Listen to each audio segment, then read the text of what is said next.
काही गोष्टींना आपण अधर्माची केंद्र म्हणू शकतो. रावणाची ती अख्खी फौज होती, बरोबर? आणि असं म्हटलं जातं की ती सगळी असुरांची सेना होती. रावणाची सेना याच लोकांनी बनलेली होती. मग रामाला त्या प्रत्येकाचा नरसंहार करावा लागला का? त्यांनी असं केलं का? आणि लंकेचं ते राज्य खूप शक्तिशाली होतं, अधर्माचं राज्य होतं ते. असं म्हटलं जातं की रावणाने अगदी देवांनाही बंदी बनवून गुलाम केलं होतं. ते सगळे त्याच्या कैदेत होते.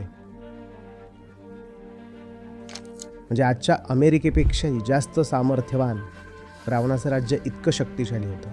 सगळं सोनं तिथं होतं, सगळी शस्त्र तिथं होती. आणि याच गोष्टी शक्ती ठरवतात, बरोबर? अर्थव्यवस्था आणि सैन्य. रावणाकडे दोन्ही होतं. ते अधर्माचं एक जाळं होतं आणि मुख्य भूभागावर म्हणजे उपखंडातही रावणाचे लोक सगळीकडे पसरले होते. पृथ्वीला या सगळ्या पापापासून मुक्त करण्यासाठी त्यापैकी किती जणांना संपवण्याची गरज होती? फक्त एकाला. यालाच म्हणतात अधर्माचं केंद्र.